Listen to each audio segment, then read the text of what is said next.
especies y cuáles de esas se podían mencionar como frutillas y cuáles no. Y entre ellas había varias que no necesariamente se podían catalogar como frutillas. Entonces, es un concepto que se está formando y que debemos nosotros de consolidar. Para ello, pues parto de lo más básico, parto del lenguaje vulgar, y hablando de frutilla, tenemos que aceptar que es un concepto de fruticultura que viene de Europa y de Estados Unidos, bueno, de Norteamérica. Por lo tanto, tenemos que basarnos en el lenguaje vulgar de esos lugares en donde se generó ese concepto. Y ese concepto se generó con el término de small fruit. Small fruit, eh, como aquí lo ven en el Merriam-Webster, dice lo que es un small fruit, habla de lo que es una planta y habla de lo que es un fruto. Dice, la planta es un arbusto, una caña o una hierba que produce frutos de mesa, ¿sí?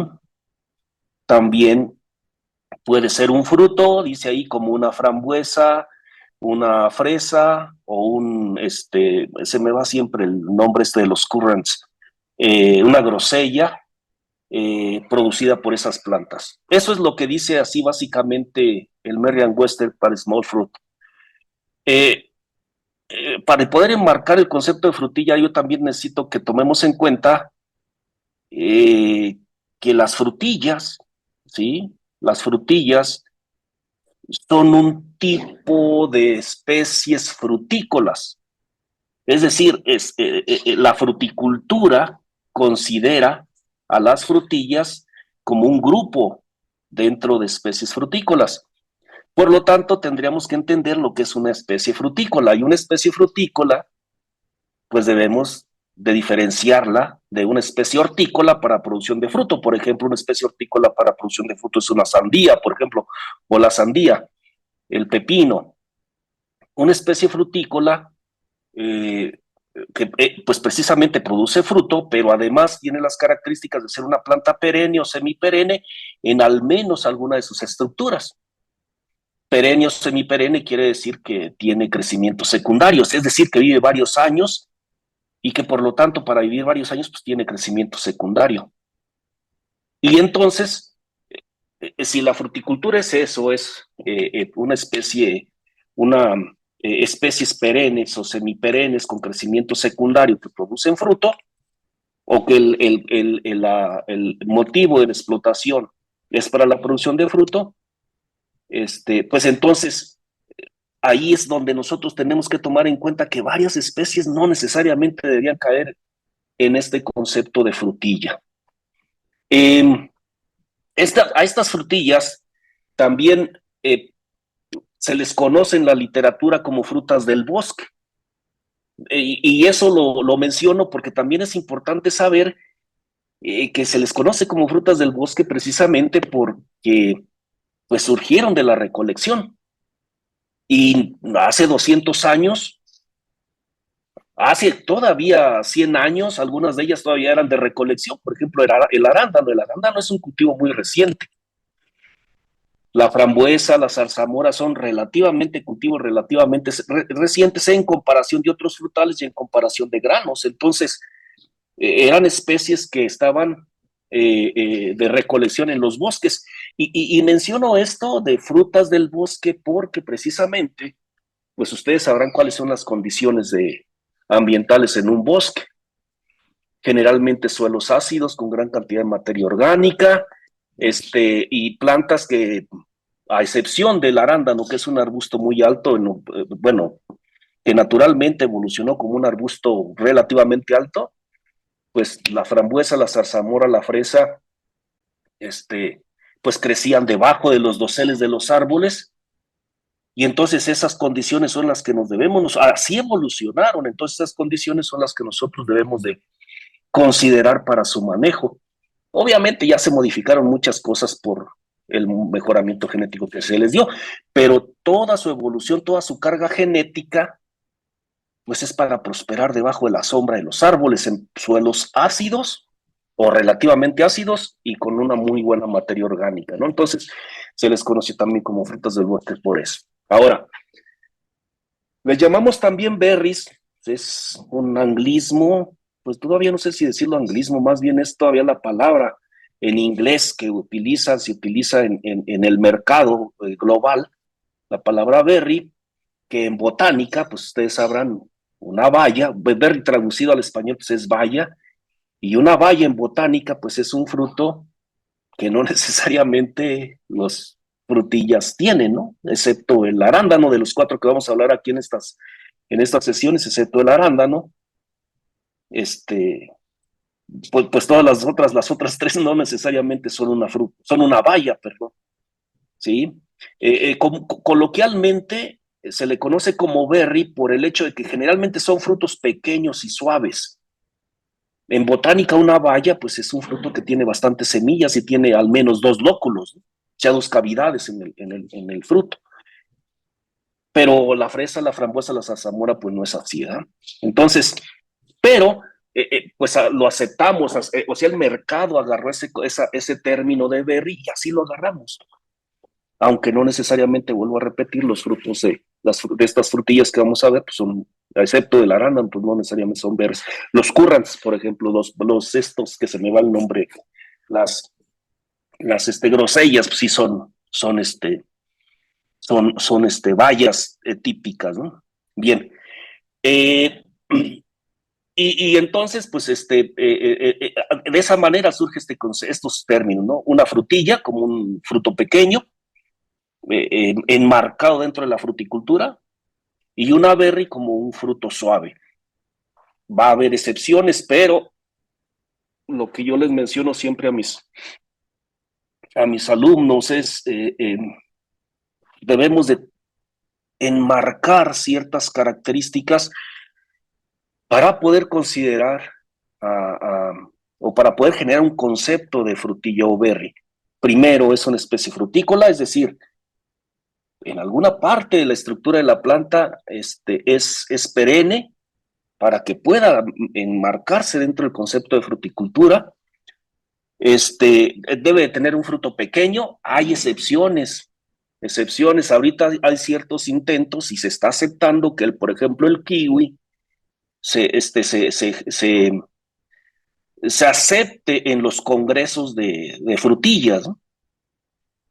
O como frutilla, pero generalmente estamos hablando de frutos pequeños, estamos hablando de una planta generalmente de porte bajo, aunque hay excepciones, la morera, por ejemplo, la que nos da las moras, pues llega a ser un árbol, ¿no? Entonces, con ciertas excepciones, pero generalmente hablamos una frutilla, pues es una especie frutícola de porte bajo, a veces rastrera o herbácea o semiherbácea, ruderal, pues, con al menos una de sus estructuras de temporalidad perenne o semiperenne, ¿no? Entonces, eso más o menos sería lo que nosotros tenemos que considerar como una frutilla. Bien, ahora, tomando en cuenta ese concepto, que en algún momento tenemos que llegar a él, todo indica que vamos a llegar a ese concepto para el término frutilla o berry, pues vamos a empezar a hablar de las frutillas que hay en nuestro país y que se enmarcan dentro de este concepto. Son la fresa, la frambuesa, la zarzamora y el arándano azul. Son las frutillas características, las que dominan el mercado en México, ¿no? Hay otras frutillas, como les mencionaba, los currants, las grosellas. Por ahí en Estados Unidos ya están sacando cultivares para el sauco, ¿sí? El sauco ya lo están considerando como una frutilla, ¿sí? En el Mediterráneo están utilizando las bayas del mirto, ¿sí? Unas bayas muy semejantes al arándano. Anteriormente el mirto lo utilizaban mucho como condimento, sus hojas las utilizaban como condimento en la cocina mediterránea, y ahorita están mejorando esas plantas, pero para la producción de fruto. Entonces, frutillas hay muchas, hay especies, hay muchas, pero en nuestro país, estas son las que dominan el mercado y de estas vamos a hablar. Tres de ellas,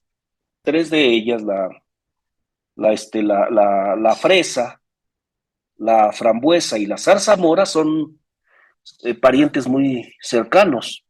¿Sí? La fresa, la frambuesa y la zarzamora pertenecen a la familia Rosaceae, incluso son de la misma subfamilia, Rosoide, ¿sí? Nada más la fresa pues es del género Fragaria y frambuesa y zarzamora son del género Rubus, ¿sí? Muy lejos de esa familia pues está el arándano azul, que pertenece a la familia Ericaceae, y voy a hablar algunos de los materiales que hay en cada grupo para que nos ubiquemos más o menos de la riqueza de material genético que se podría utilizar, por ejemplo, en programas de mejoramiento genético, ¿no? Por ejemplo, en Fragaria, bueno, en Fragaria hay varias especies, hay libros que mencionan 20, 30 especies silvestres.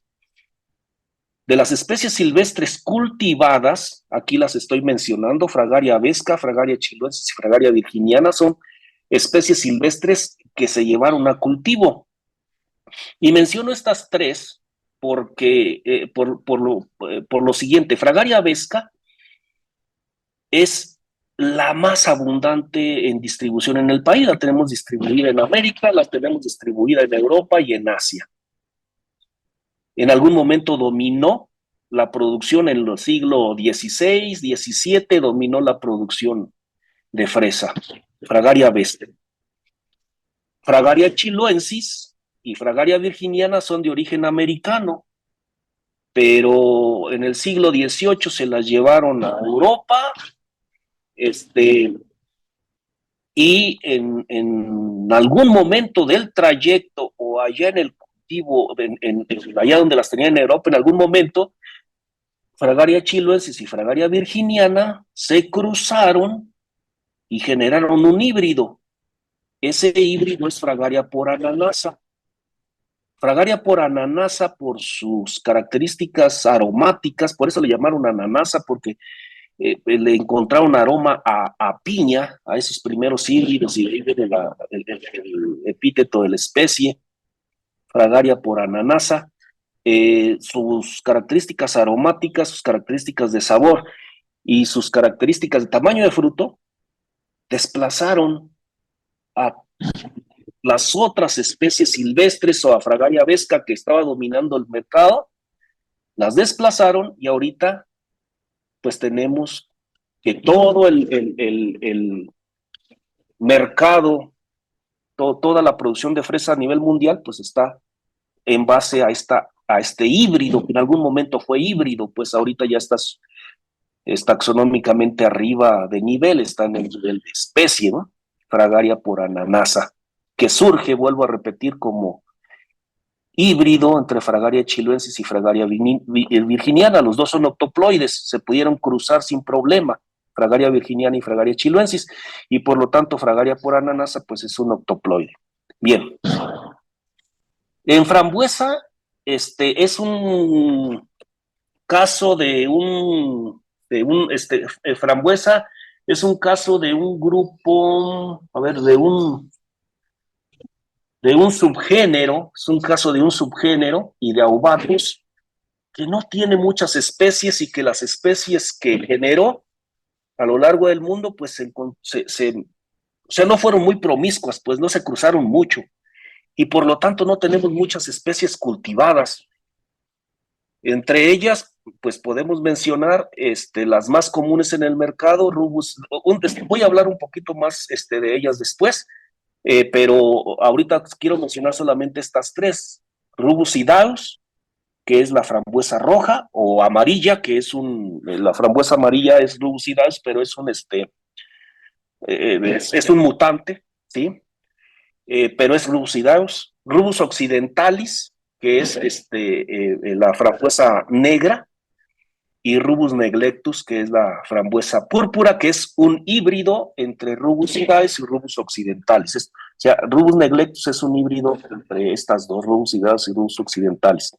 Hay más, ahorita les voy a mencionar un poquito más de ellas. En la zarzamora, esta ya pertenece a otro subgénero. Sigue siendo el mismo género Rubus que la frambuesa, pero ya pertenece a otro subgénero. Pertenece al subgénero Rubus. Anteriormente, anteriormente a este subgénero se le llamaba Eubatus, pero ahora le cambian de nombre, tiene ciertas modificaciones, obviamente, sus descripciones taxonómicas y bla, bla, bla, pero ahora le consideramos, al subgénero lo consideramos como Rubus. El caso de las zarzamoras es un caso un poquito diferente a la frambuesa. Hay una gran cantidad de especies silvestres por todo Europa, Asia y América. Solamente África se queda con algunas cuantas especies por ahí me parece que es hacia el occidente, pero el grueso de las especies son de Asia, de Europa, de América. Y muchas son especies silvestres las que se cultivan y que son de importancias regionales. Pero debido a que muchas de las especies se utilizaron para generar los cultivares que ahorita consideramos, que ahorita tenemos en el mercado, pues entonces consideramos ahorita los cultivares en el mercado de zarzamora, los consideramos surgidos de una cruza entre una gran cantidad de especies, incluso entre especies de frambuesa, es decir, entre los cultivares que ahorita tenemos de zarzamora se considera que hubo toda una introgresión de genes de todas las especies silvestres de zarzamora y algunas especies de frambuesa. Entonces, eso es lo que nos hace a los cultivares de zarzamora comerciales. El arándano azul lo podemos considerar en 4 grupos comercialmente, hay más, pero 4 grupos comercialmente que dominan el mercado. Voy a hablar primero del que está hasta el final, Vaccinium macrocarpon. El Vaccinium macrocarpon es el arándano rojo o cranberry, y voy a hablar primero de él porque lo voy a hacer a un lado. El arándano rojo cranberry es un arándano, le llaman el arándano americano porque tiene un alto requerimiento de frío, solamente se lo cumple allá en el noreste de Estados Unidos y tiene unas características muy especiales para su cultivo y para su cosecha. Necesita mucha agua, necesita suelos, temperaturas muy bajas y por lo tanto no es muy común encontrarlo fuera de Estados Unidos. Las otras 3 especies de Vaccinium que ven ustedes allá arriba del arándano rojo, Vaccinium ashei, Vaccinium corymbosum y Vaccinium angustifolium, son 3 especies que se encuentran comunes en el mercado. Vaccinium ashei es el ojo de conejo, no es muy común en México. Tengo entendido que en algunos lugares, en altitudes en la Sierra de Puebla, podemos encontrar ojo de conejo, pero no son muy comunes esas especies en los sistemas que tenemos actualmente de producción bajo cubierta. Las producciones, el arándano, la especie que tenemos común en producción bajo cubierta en nuestro país es Vaccinium corymbosum, y Vaccinium corymbosum, lo vamos a ver más adelante, también tiene 2 grupos y un híbrido que por ahí vamos a mencionar un poquito más adelante.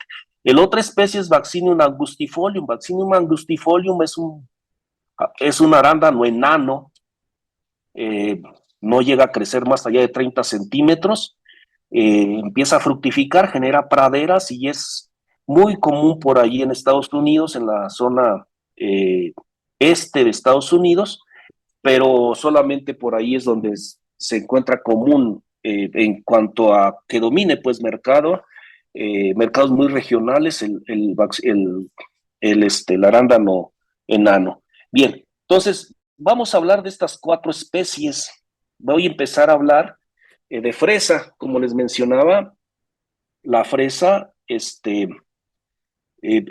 surge, o sea, Fragaria por ananasa surge como un híbrido de Fragaria chiloensis y de Fragaria virginiana. Y aquí ustedes están viendo la distribución original de Fragaria chiloensis y Fragaria virginiana. Fragaria chiloensis, como el nombre lo dice, lo tenemos por acá en la franja de Sudamérica, en la franja del Pacífico de Sudamérica, lo tenemos en la franja del Pacífico de Norteamérica, toda esta parte azul, y luego tenemos Fragaria virginiana, que tiene dos subespecies, virginiana, que se encuentra en la zona este de Estados Unidos, y subespecie glauca, que se encuentra en la zona del Pacífico, hacia las rocallosas, pues. Entonces, esos son las dos especies silvestres que se cruzaron, son octoploides que se cruzaron y generaron a Fragaria porananasa, que es la que ahorita nos da los cultivares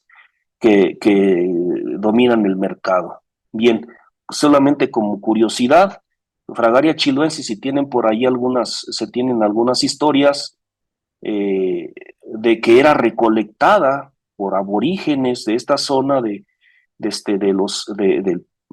pues esta región de Chile, y se comerciaba con los incas, lo comerciaban, es decir, ya era una fruta que era recolectada. Bien, de esa manera surgió entonces Fragaria vesca. Perdón, Fragaria por ananasa. Bien, vamos a hablar de la morfología de la planta. Tenemos que entender, en la fresa tenemos que poder distinguir dos ciclos importantes. Uno es el ciclo puramente vegetativo, es decir, un ciclo en el que la planta crece y trata de manera natural, pues en su ambiente natural crece y trata de colonizar espacio. Y el otro es el ciclo reproductivo, en el que la planta genera fruto, genera flor y fruto. Bien, considerando estas dos etapas, estos dos ciclos, es como vamos a estar hablando de la fresa. Espero que no se confundan. Cualquier pregunta, pues por ahí me la ponen en el chat, ¿sí? Bien, la fresa, vamos a iniciar con una planta que vamos a plantar aquí en México, en las zonas productoras, hablemos por ejemplo de Michoacán, que me dicen que hay varios de Michoacán aquí, de Michoacán, Jalisco, Guanajuato, que se anda plantando en agosto, septiembre, en julio, agosto me parece, ¿verdad? Sí, julio, agosto. Y hablemos de esa planta. Esa planta va a generar frutos, ¿sí? Y luego después, esa planta, después de la producción de invierno, pues generalmente lo que hacen es eliminarla y ponen otro cultivo para rotación de cultivos, etcétera. Pero esa solamente produjo fruto, fue producida en el vivero para que solamente produjera fruto. Pero los viveristas plantan en otra fecha. Los viveristas plantan a principio de año, me parece que el 15 de febrero, por ahí en esa zona, el 15 de febrero es el límite para plantar, le llaman planta madre, para que esa planta, una vez plantada, esté influenciada por las condiciones ambientales de fotoperiodo largo, bueno, relativamente largo en nuestro país, pero temperaturas altas, es decir, primavera, verano. Ese fotoperiodo largo y temperaturas altas, lo que va a hacer de esa planta madre, que en este caso sería esta que estoy señalando aquí con el cursor, ¿sí? Esa planta madre, después de estar bajo ese efecto de temperaturas altas, sobre todo temperaturas altas, fotoperiodos relativamente largos, genera un estolón, ¿sí? Genera un estolón. El estolón es un tallo largo, es un tallo rastrero largo, de dos nudos, ¿sí?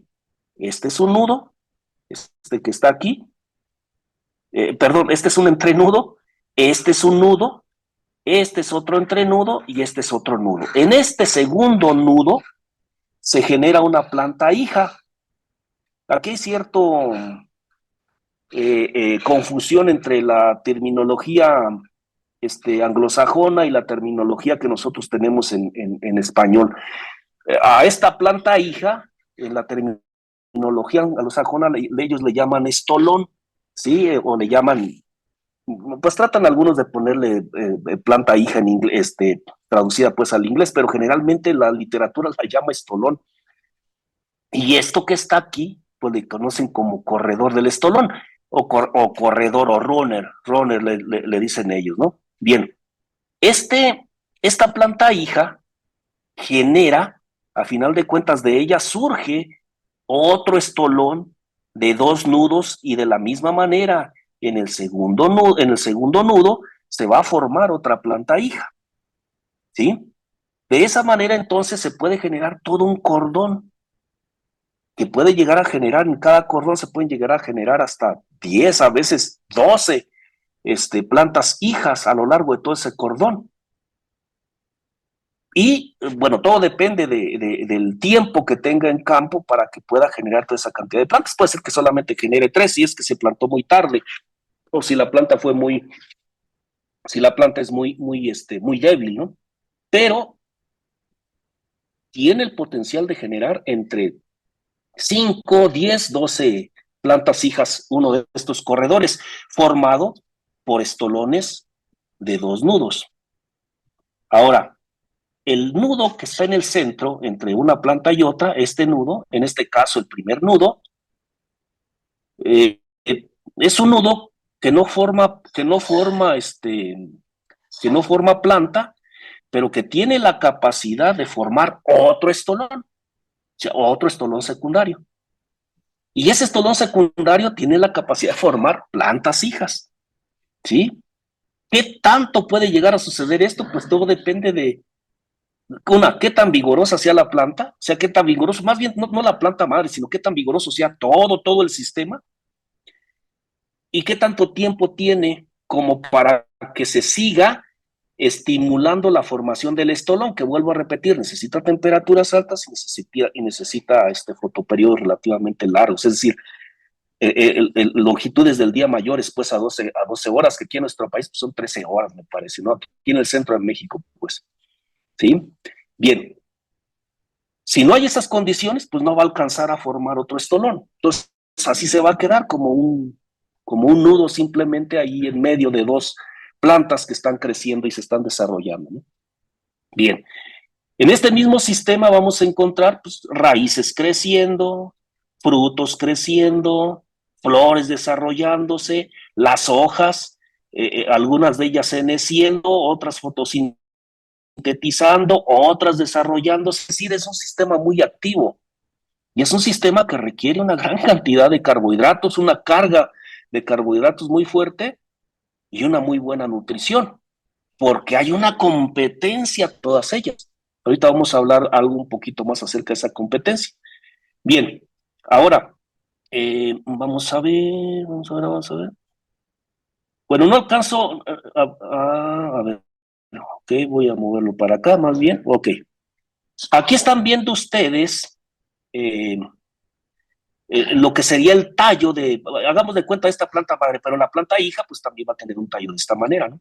Esto que está aquí es una corona, ¿sí? Esta corona es precisamente el tallo de la planta. Es lo que nosotros obtenemos cuando compramos plántulas a raíz desnuda, por ejemplo. ¿Sí? Esta corona, la mitad hacia abajo, va a formar raíces y la mitad hacia arriba se va a desarrollar. Tiene un crecimiento muy lento y tiene entrenudos muy cortos, pero al final de cuentas es un tallo. Y es un tallo que puede vivir varios años. Por eso es que la fresa la tenemos que considerar como un frutal. Si es una planta perenne a final de cuentas. Que produzca o no produzca frutos es otra cosa, pero a través de esta corona es una planta perenne, ¿sí?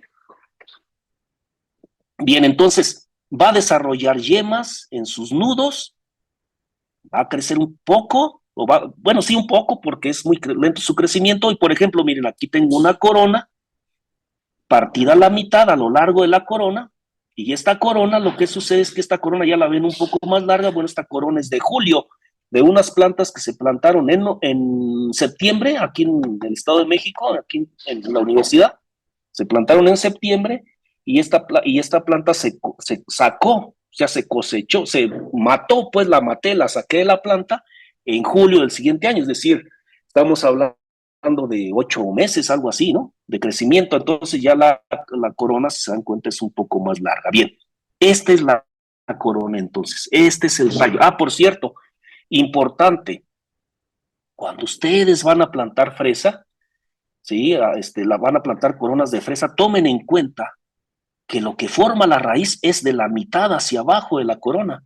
La otra parte forma hojas y por lo tanto ustedes tienen que asegurar que el nivel del suelo va a quedar exactamente aquí a la mitad de la corona, porque si tapan toda la corona, pues se va a podrir la parte de arriba que necesita aire, pues necesita no estar en humedad constante, porque si no, pues se va a morir, ¿no? Entonces, hay que tratar de colocar la corona en el nivel del suelo, que el nivel del suelo quede exactamente, bueno, relativamente en el centro de la corona. Hay que tener más o menos esa capacidad, ¿no? Bien, esta corona entonces nos va a formar, como decía, de aquí van a surgir las hojas. En las hojas, como toda hoja, va a tener yemas y esas yemas van a generar o estolón o van a formar otra corona, es decir, una ramificación. Es un tallo, entonces se ramifica como cualquier otro tallo. Bueno, esas ramificaciones o son estolones o son otra corona y todo depende de las condiciones de temperatura y de longitud del día, como les mencioné hace rato. Si las temperaturas son altas y la longitud del día es alrededor de los 13 horas que tenemos aquí en el centro de México, pues vamos a encontrar entonces que se van a formar estolones. Si las condiciones no son así, nos estamos acercando al otoño, entonces lo que se van a generar son otras coronas, ¿no?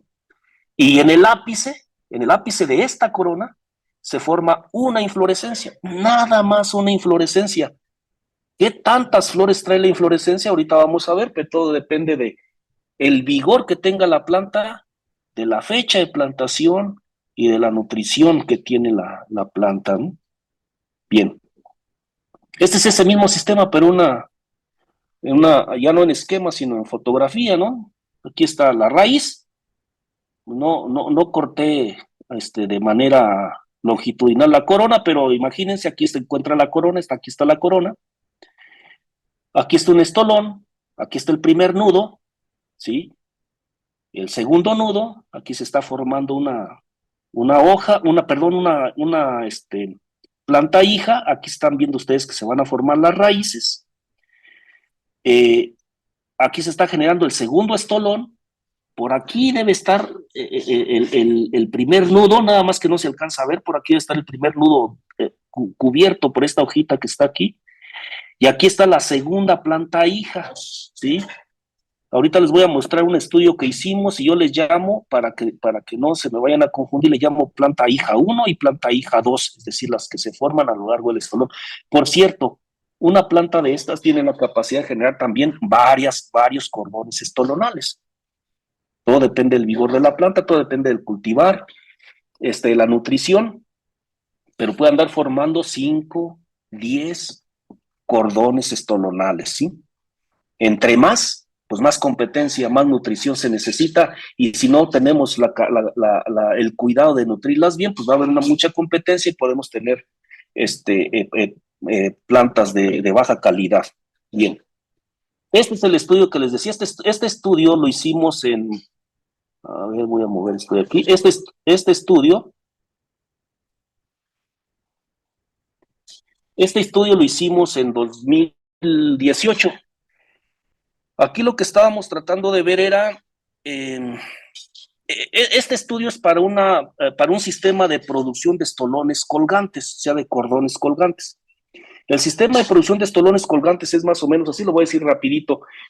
Ponemos la planta madre en una canaleta arriba, más o menos nuestra canaleta estaba un poquito hacia mi cabeza, más o menos 1,80 de altura, y y ahí poníamos la planta madre y los estolones colgaban, ¿sí? Y formaban la planta hija 1, la planta hija 2, la planta hija 3, la planta hija 4.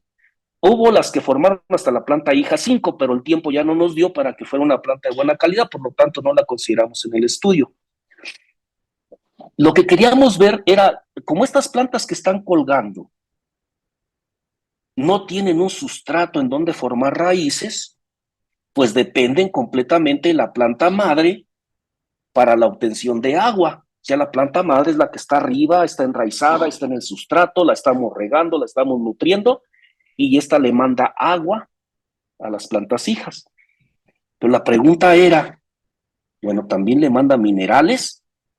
¿O también fotosintetiza la planta madre? ¿Y qué tanto las plantas hijas, las que están hacia abajo, dependen de la planta madre? Esa era la pregunta.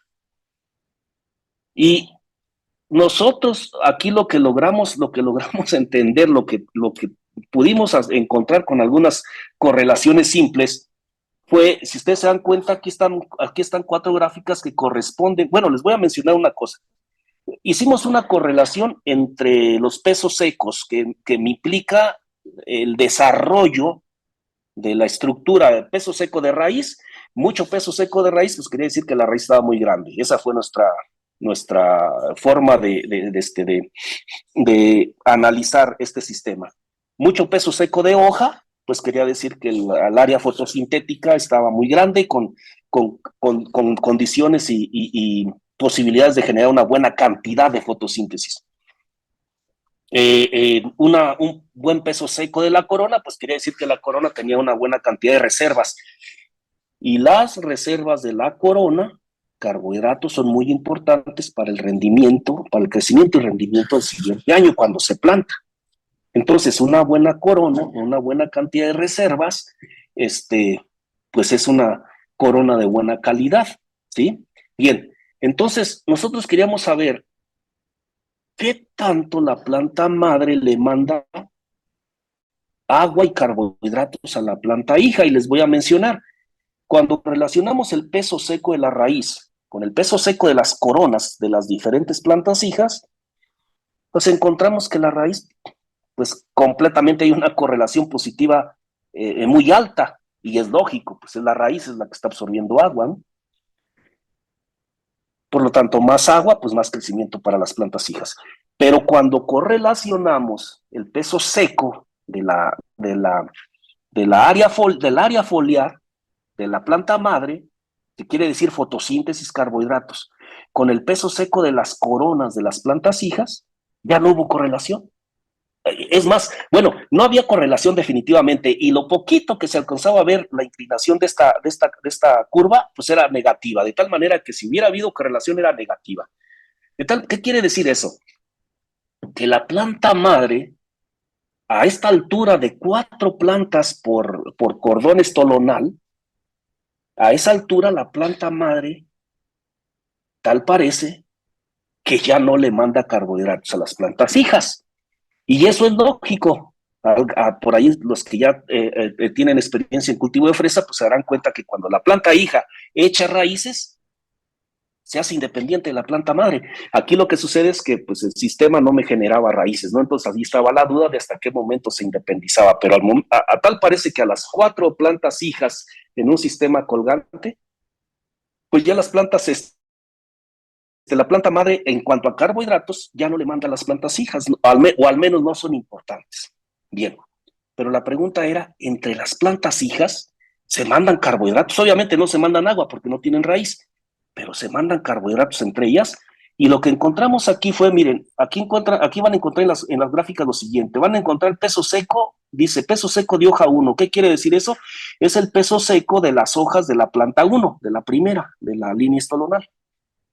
Y el peso seco, aquí están las diferentes regresiones, peso seco de esa corona, de la planta 1, de la corona de la planta 2, de la corona de la planta 3 y de la corona de la planta 4. Si ustedes observan las regresiones, los factores de regresión, ¿sí? Los factores de, ¿cómo se llama este factor? El factor de, se me fue el nombre. Pero esta R cuadrada, pues si ustedes observan la R cuadrada, se dice generalmente R cuadradas arriba de 0.5 ya son una interrelación buena, ¿no? Y si ustedes dan cuenta aquí, pues con el peso seco de la hoja, de las hojas de la planta 1 fue muy importante para su propia corona, fue muy importante para la corona 2, para la planta 2, pero si se dan cuenta ya no fue importante para la corona 3. ¿Qué sucedió ahí? Ahorita les voy a explicar más o menos qué pensamos que sucedió. Y un poco para la corona 4.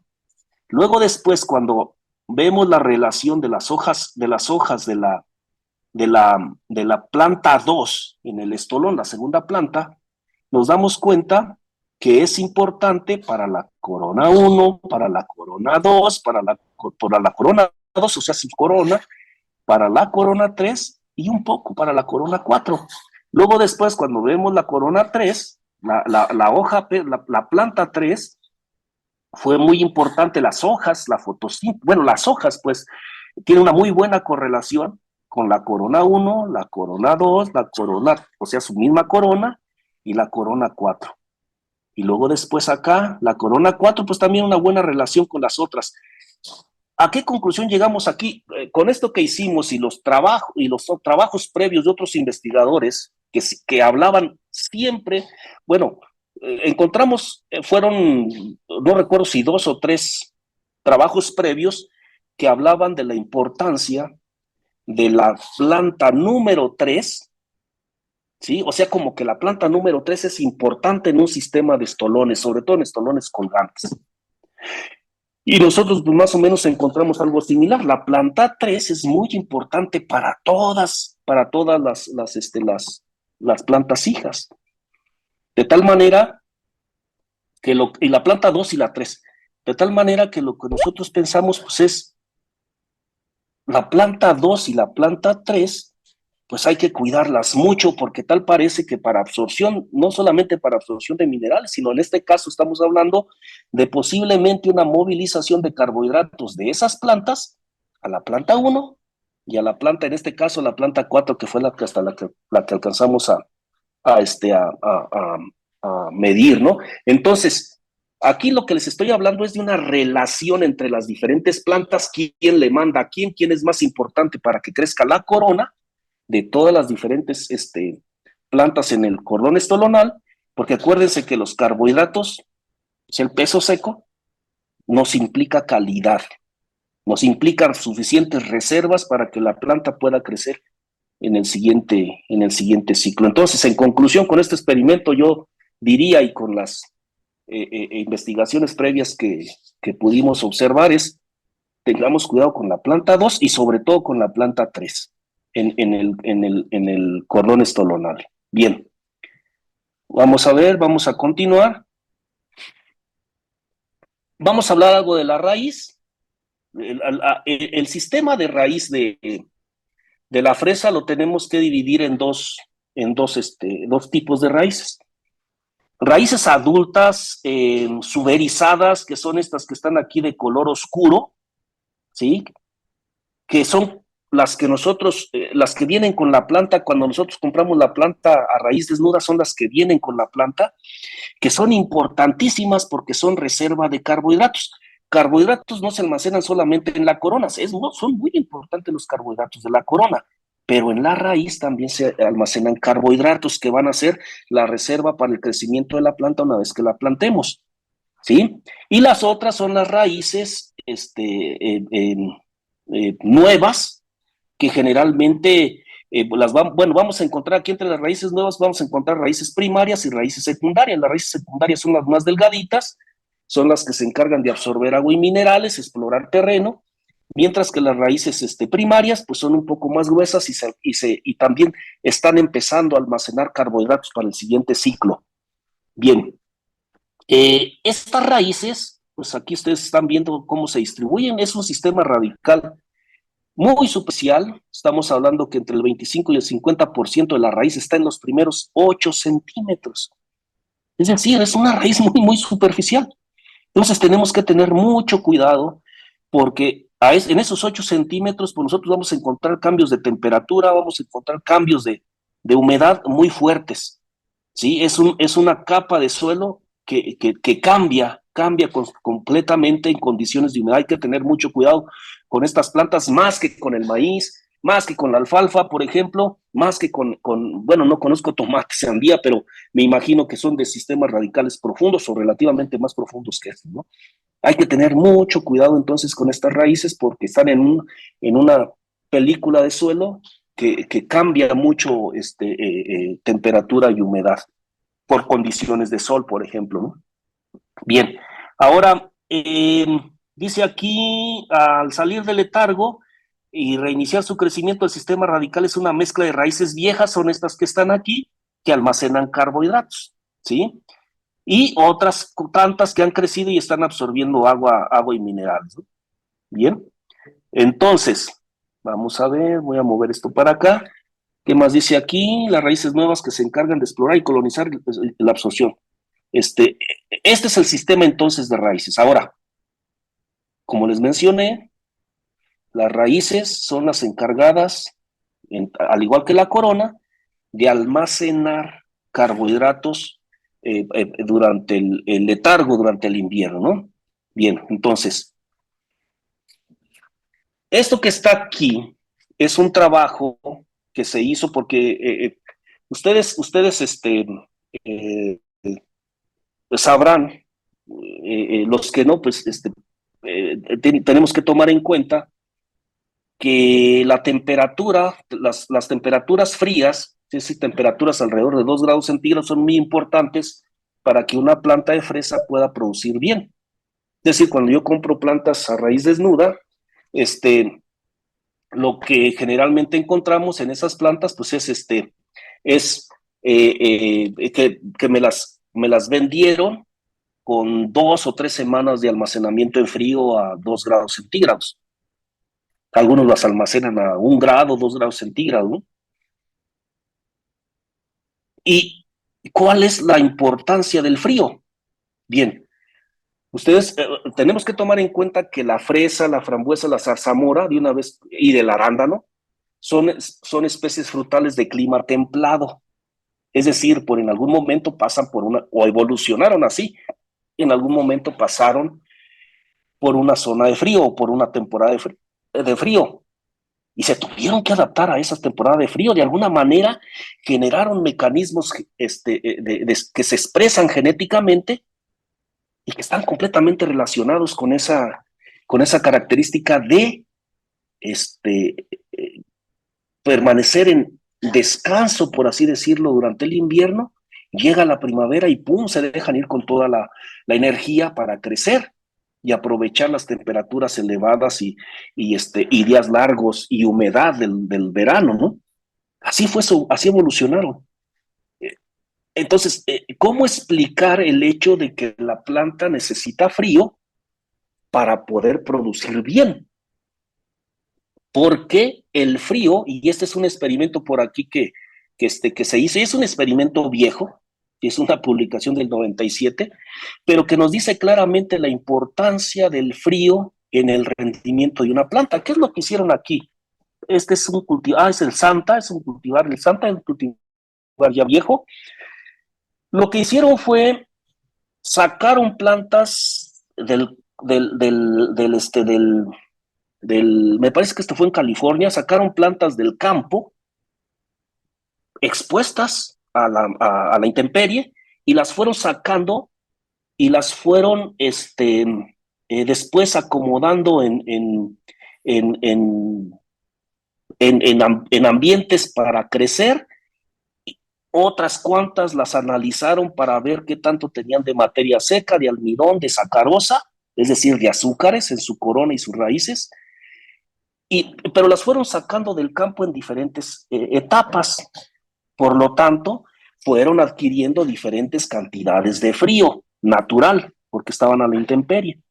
Entonces, si se dan cuenta, aquí está enmarcado en un cuadrito las que rindieron mejor o las que tuvieron un mejor vigor y tuvieron un mejor rendimiento, que son estas que están aquí en el cuadrito. Pero si se dan cuenta, pues estas acumularon o sea, de manera natural acumularon, según estos cálculos, entre 324 y 588 horas frío. Que si nosotros hacemos el cálculo, pues son aproximadamente 3 semanas de frío a menos de 6 grados centígrados. Vuelvo a repetir, aquí les ponen 2 grados, 3 grados, para tenerlas así, muy, uniforme la temperatura de almacenamiento. Pero ¿qué fue lo que sucedió? Pues si se dan cuenta, ¿sí? Si se dan cuenta, se incrementa la cantidad de sacarosa, ¿sí? Y se disminuye de alguna manera la cantidad de almidón. ¿Qué es lo que sucede? Lo que sucede es, la planta almacena carbohidratos durante el invierno. El almacenamiento es en corona y en raíz, o sea, en tallo y raíz, pues en cualquier planta de clima templado almacenan en tallo y raíz, almacenan carbohidratos en forma de almidón. El almidón, para que se pueda utilizar como energía en la respiración, primero se tiene que romper, se tiene que hidrolizar a azúcar, ¿sí? En este caso, sacarosa, que es el azúcar que circula por el floema de las plantas. No circula glucosa como en nuestro caso, circula sacarosa. Entonces, para poder hidrolizar el almidón, romperlo, acuérdense que el almidón está formado de glucosa, para poder romperlo, y luego después de esas glucosas, una de ellas transformarla a fructosa, para que después se una y se forme sacarosa, todo eso sucede en el invierno, se necesitan enzimas. Y resulta que las enzimas que hacen estos procesos se activan con la baja temperatura, con la temperatura baja, pues. Es una forma en la que las plantas, su reloj biológico, pues así evolucionaron. Almacena temperatura y una vez que almacenes almacena frío, perdón, y una vez que almacenes tanto frío, se van a activar tus enzimas, vas a hidrolizar el almidón, se va a movilizar, vas a formar sacarosa, se va a movilizar la sacarosa y va a iniciar tu actividad. Por eso es importante el frío, así evolucionaron. Obviamente hay quienes, y yo lo hice también varias veces, tomamos la planta, ni la metemos a frío y la plantamos y puede producir, sí lo puede hacer, pero estamos desperdiciando su potencial de producción porque producen, a final de cuentas producen, pero producen menos y de menor calidad, me refiero al tamaño de fruto. Bien, esa es la importancia del frío. Ahora, esto que está aquí es un trabajo en el que también, bueno, en este trabajo ellos evaluaron 3 diferentes modelos para calcular la necesidad de frío en plantas de fresa. No hagamos caso a los diferentes modelos, hagamos caso a las tendencias de las curvas. Fíjense, la curva o la línea continua, a ver, dice aquí, la línea continua es el número de flores y la línea punteada es el número de estolones. Flores, estolones, es decir, 2 cosas diferentes. Y los que han producido fresas han comprado planta madre y han comprado planta hija, o sea, planta para producir estolón y planta para producir fruto, pues no me dejarán mentir, las plantas que van a producir planta madre les dan cierta cantidad de frío a cierta temperatura, es decir, más frío, las que van a producir, perdón, estolón, y las que van a producir este fruto también se les aplica frío, pero menor cantidad de frío, menor tiempo, pues. Bien, entonces, fíjense, ¿qué sucede aquí? Conforme se va incrementando la temperatura, la cantidad de frío acumulado, se va disminuyendo la cantidad de estolones producidos y se incrementa la cantidad de flores, independientemente del modelo que utilizaron, ¿sí? Pero llega un punto, después de las 300 unidades fríos, después de una buena cantidad de tiempo, después de 3 semanas, por ejemplo, de frío, ¿sí? Llega un punto en el que se empieza a detener la cantidad de producción de flores y si ustedes se dan cuenta, empiezan a producirse los estolones, ¿sí? ¿Qué quiere decir esto? Pues esto aquí, en algunos modelos, fíjese, en todos los modelos se disminuye la cantidad de estolones, pero luego después, conforme se va incrementando el frío, pues se va deteniendo la disminución de estolones, ¿no? Entonces, esto a mí me sirve para explicarles el hecho de que los requerimientos de temperatura fría, de tiempo de almacenamiento en frío, son menores si ustedes van a producir fruto y son mayores si ustedes van a producir planta, ¿sí?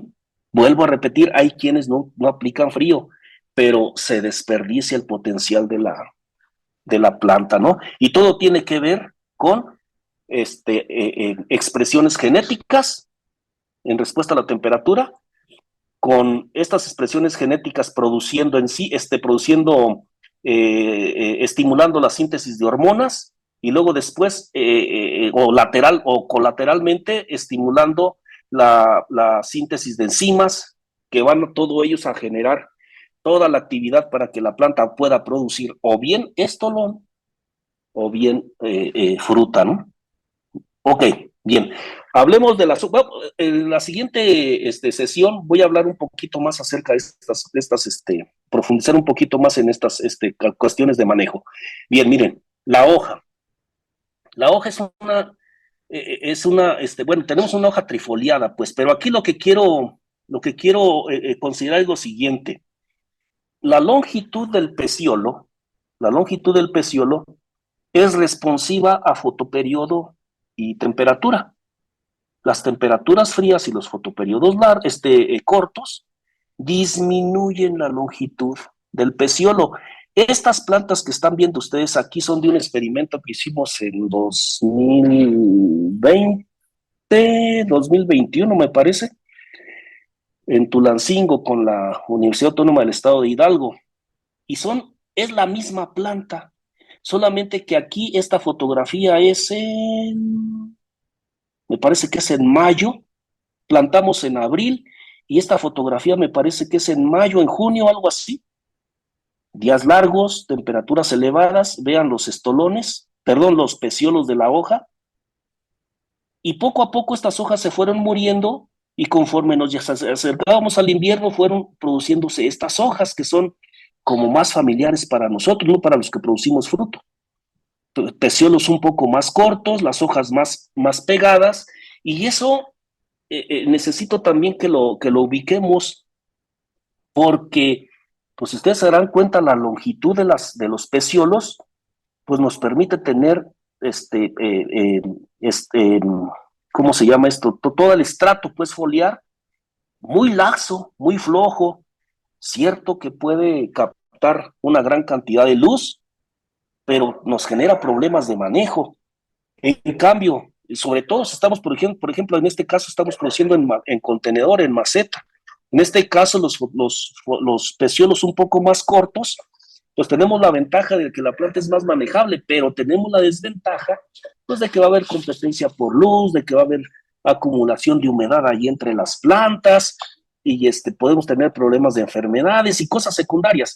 Pero es interesante que, por favor, recordemos que con las hojas, pues la longitud del peciolo responde a las temperaturas y al fotoperiodo, ¿sí? Fotoperiodos cortos, temperaturas bajas, nos generan peciolos y foliolos, o sea, hojas más cortas. Bien. Doctor, Otra cosa que, sí, disculpe que le interrumpa. ¿Cree sí. que podemos iniciar con con la ronda de preguntas y respuestas después de la siguiente diapositiva? Ah, claro que sí. Solamente termino con esto, entonces, si me permite. Sí, claro, doctor, Ok, adelante. perfecto, bien. Bien, algo también importante en la anatomía de las hojas de fresa es las hojas de fresa tienen hidátodos. ¿Qué son hidátodos? Son unas aperturas en el margen de las hojas que, que están conectadas a xilema, y generalmente en las noches, por una característica fisiológica que le llamamos presión de raíz, sale este contenido del xilema, que es agua, obviamente, y que puede tener minerales, dependiendo de qué tantos minerales hay en el suelo y por lo tanto en la raíz. Eh, Durante el día, cuando se evaporan estas gotitas, nosotros vemos esta acumulación de sales, que no necesariamente tiene que ser malo, simplemente aquí me está diciendo que, pues, tengo minerales. Puede ser también que tenga un exceso de sales, pues eso ya depende del análisis del suelo, pero lo que me está diciendo aquí es que tengo una buena cantidad de agua en el suelo, es decir, mi, mi, mi sustrato o mi suelo está bien, con una buena cantidad de agua. Entonces, esto es importante ubicarlo en el caso de fresa. También puede ser la entrada a bacterias. Es como los estomas, por ejemplo, ¿no? Los estomas también son una puerta potencial de entrada de bacterias, ¿no? Igual los hidátodos. Bien, entonces, si prefiere, pues entonces nos detenemos un poquito y damos un tiempo para preguntas. Sí, por favor, doctor. Ok. Ya tengo por aquí algunas preguntitas acumuladas que ya nos fueron enviando muy amablemente pues por nuestros participantes y le voy compartiendo algunas de las que nos hicieron llegar. Por aquí Benjamín Camacho comenta, si la planta madre tiene alguna enfermedad o deficiencia, ¿se la puede transmitir a las plantas hijas por medio del estolón? Por medio de gilema, sí. Probablemente por floema no. La diferencia es la manera en cómo se conduce. Gilema conduce por presión, mientras que floema conduce conforme se va gastando lo que se está conduciendo en el floema. Entonces, por gilema sí podría mandar virus, sobre todo a la planta hija primera, sobre todo, ¿no?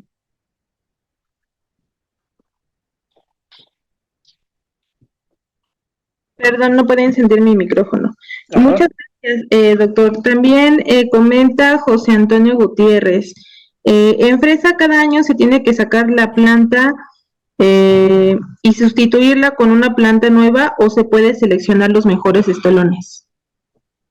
Ay, esa es una muy buena pregunta. Los sistemas anteriormente dejaban a la planta de fresa y se quedaba por varios años. De hecho, la planta, el sistema natural es de esa forma. Una planta genera estolones, genera plantas hijas, estas plantas hijas generan fruto y luego después generan estolones. Vamos a ver un poco más adelante eso. Lo que sucede es que tendría que ser plantas que formen estolones con las temperaturas y los fotoperiodos de nuestra región. Y ya casi no tenemos esos cultivares, casi los cultivares fueron mejorados genéticamente para hacer o bien de fruto o bien de estolón. Y entonces dejar la planta así, fíjense, en San Quintinas, en una actividad, es podar la planta en el invierno. Bueno, a finales de la cosecha, por ahí por diciembre la podan y la dejan pasar todo el invierno para que el siguiente año vuelva a producir esa planta. Sin embargo, la producción ya no es igual, o sea, ya no es la misma. Entonces, aquí todo depende de qué queremos. Si queremos una buena producción, pues sí necesitamos trabajar con coronas nuevas. Y un poquito más adelante vamos a ver por qué, ¿sí? Ok, muy bien. También por aquí nos escribe Jaime y pregunta, ¿el estolón comparte nutrientes? Bueno, podría ser si los nutrientes se comparten a través del estolón entre la planta madre y la planta hija. Con las plantas vecinas, sí, pero ya no necesaria, o sea, si se refiere a nutrientes en gilema, o sea, si se refiere a minerales, sí se comparten sobre todo con las plantas vecinas. Pero si se refiere a fotosintatos, todo depende, porque algunos trabajos que estuve revisando para hacer este trabajo que les mencioné, llegaban a la siguiente conclusión. En el floema, es decir, lo que lleva los carbohidratos, se mueven dependiendo de qué tanto se necesiten a ese lugar a donde se van a mover. O sea, si la planta hija, por ejemplo, tiene problemas con el área foliar, la planta madre, o sea, la planta más grande, le manda carbohidratos por floema. Si la planta hija no tiene problemas foliares, la planta madre se deja sus carbohidratos y no se los manda, ¿sí? O sea, la planta madre me refiero a la planta más grande de la pareja, ¿no? Entonces, la más grande o le manda o no le manda, dependiendo si tiene o no la planta hija. Entonces, todo depende, es algo complejo por ahí como para decir sí o no. O sea, todo depende de cómo se está generando la relación. Si la planta hija, por ejemplo, si la planta hija no tiene raíz, la planta madre le manda. Si la planta madre no tiene raíz, fíjense, si la planta madre no tiene raíz, la planta hija no le manda agua, pues agua y minerales. Entonces, todo depende de la planta y todo depende de si tiene o no tiene hojas o si tiene o no tiene raíces, ¿no? Ok, perfecto. Sí, de hecho, también por aquí Heriberto Aguirre pregunta, ¿las plantas hijas de la fresa son igual de productivas que la planta madre?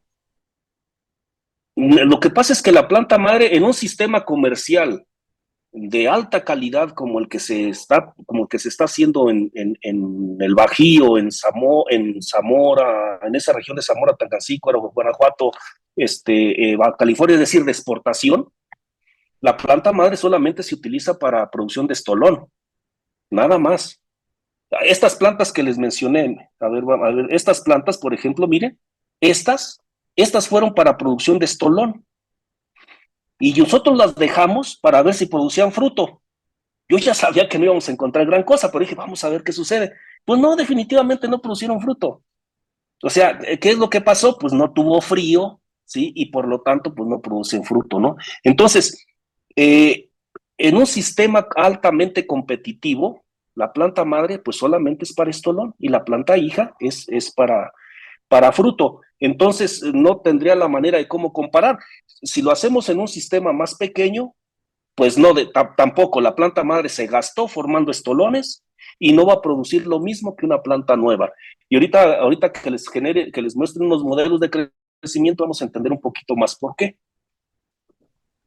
Ok, muy bien.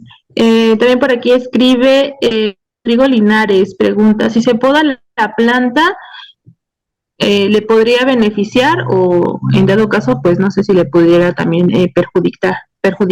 Ajá, miren, yo hice en el 2020, hice un trabajo en el que comparé plantas podadas y plantas no podadas después de un año de producción y no encontré diferencia, no encontré diferencia en la poda.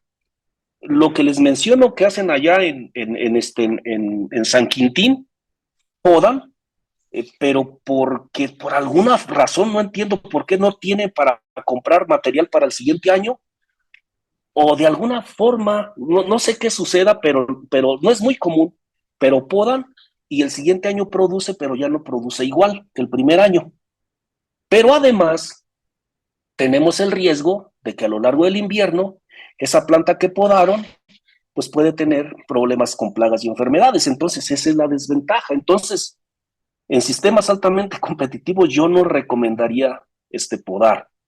Simplemente hay que cambiar de planta, ¿no? Ok, perfecto, doctor. Igual, sí, bueno, no sé si también nos pudiera adelantando un poquito, por aquí comenta igual Rodrigo Linares, ¿cuántas horas frío requieren las frutillas? Todo depende de la variedad, todo depende de la variedad, pero para florecer, estamos hablando de que fresa generalmente el estándar es darle 3 semanas con a 2 grados centígrados y es el manejo que les damos.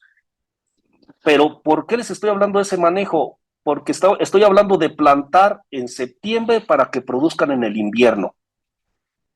Generalmente allá arriba en Estados Unidos, en Canadá, donde sí hay inviernos severos, se utilizan cultivares y sistemas de manejo que no son así como los que les estoy mencionando aquí de México. Allá sí la planta tiene que entrar en letargo, es decir, en descanso, disminuye su crecimiento y tiene que acumular, y todo depende del cultivar, 300, 400, 500, 600, hasta a veces 800 unidades frío. Pero aquí en México, con nuestros inviernos moderados que tenemos y con sistemas de producción de invierno, pues generalmente pues no pensamos en eso, ¿no? Solamente le damos el frío para cuando la vamos a plantar. Ok, muy bien, doctor, muchas gracias. Le comparto una última pregunta antes de irnos Sí, al receso. Pregunta Eric Toscano, ¿es recomendable podar las raíces previamente al trasplante de las plantas?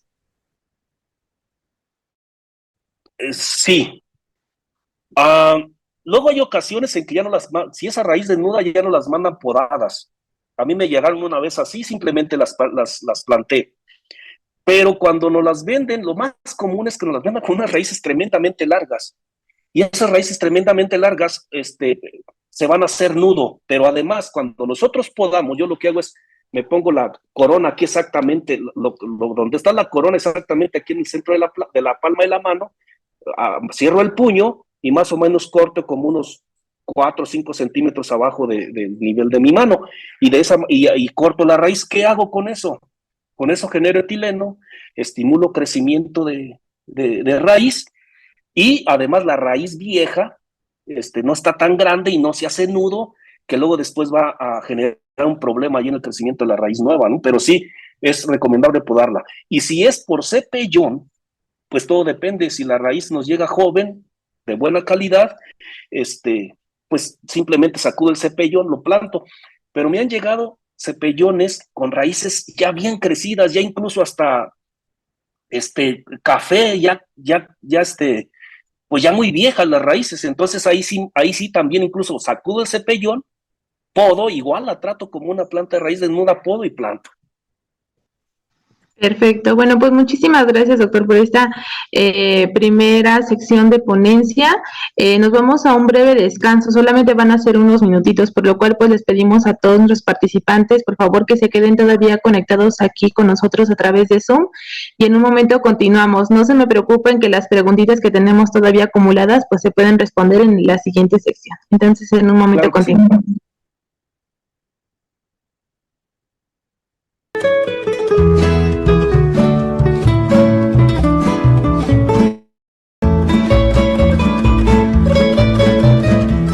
Recording stopped.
Recording in progress.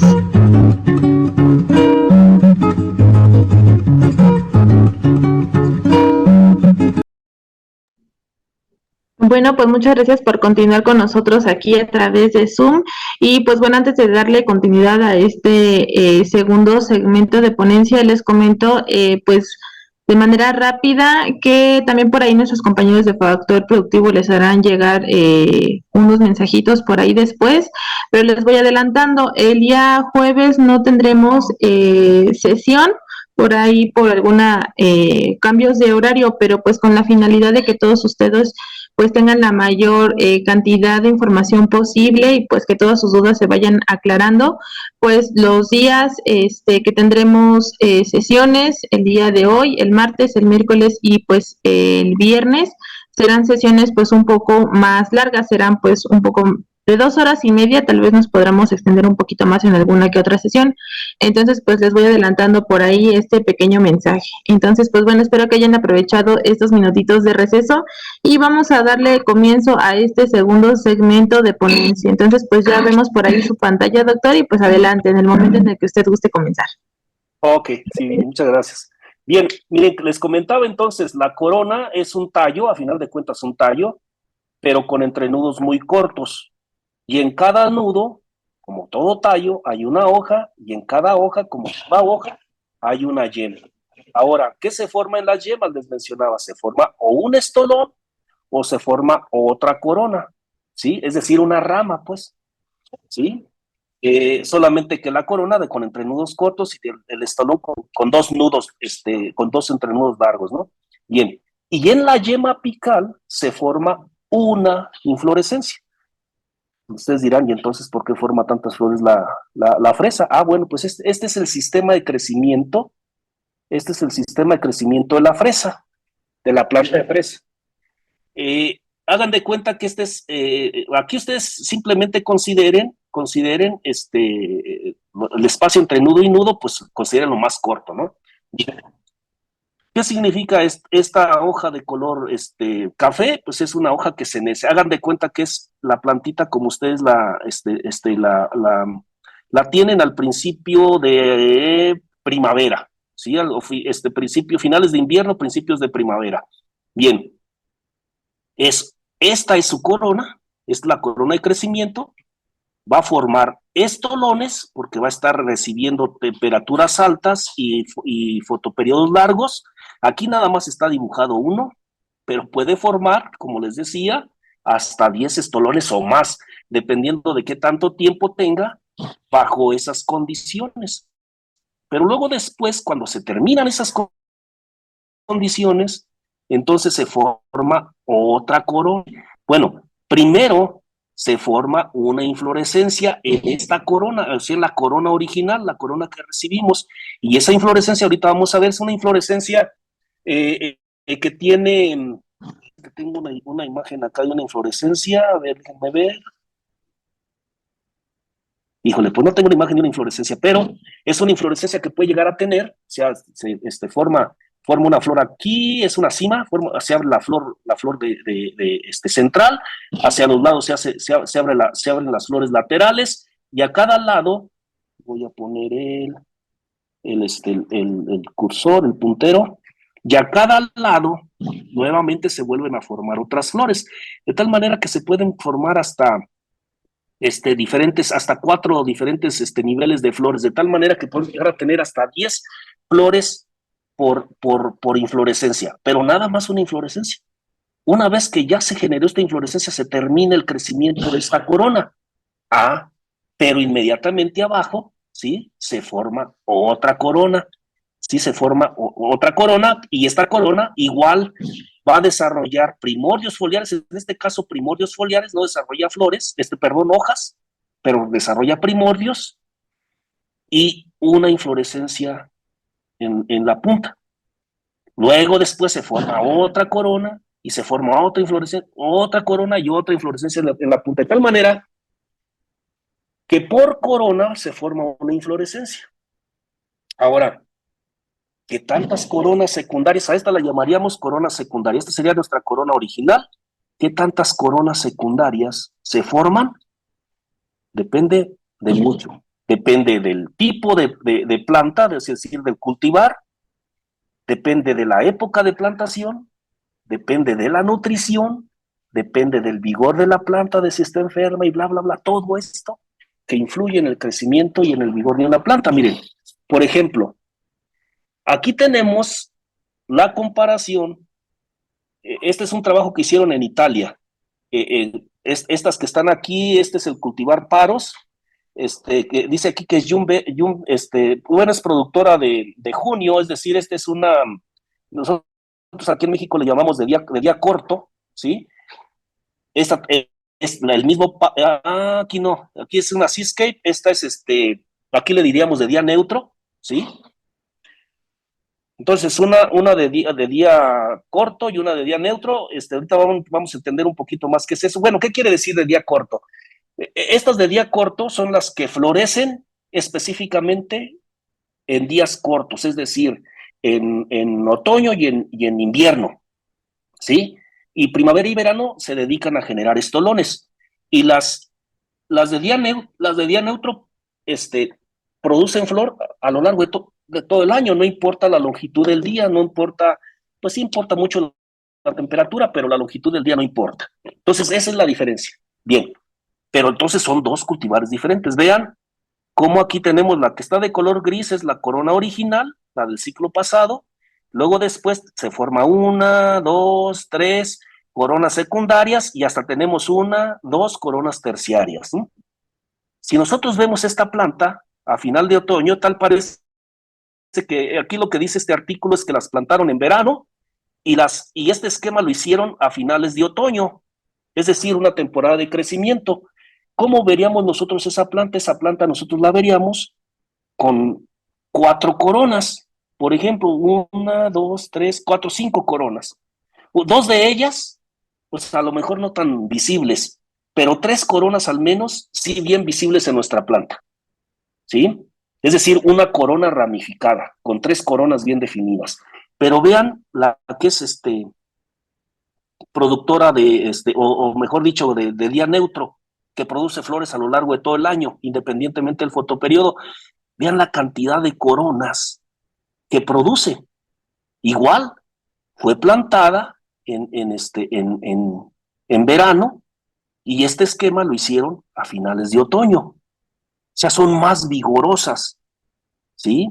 Son más vigorosas estas de día neutro, generan más crecimiento, pero aquí es a donde voy a la siguiente diapositiva. Miren, en este caso es el mismo paros, es decir, es el mismo cultivar, de día corto, ¿sí? Un cultivar de día corto aquí en México sería, por ejemplo, Festival, por ejemplo.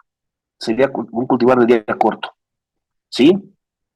Pero esta, producida, o mejor dicho, cultivada en el norte de Italia, frío, ¿sí? Y esta otra cultivada en el sur de Italia, un ambiente más o menos como el que tenemos en México. El crecimiento diferente, si se dan cuenta, ¿sí? Se genera solamente una corona secundaria que luego después se va a ramificar y nos va a generar diferentes coronas. Pero aquí a lo que quiero ir es la corona, valga la redundancia, se corona con una inflorescencia y el crecimiento ahí se termina, pero continúa con otras coronas que van a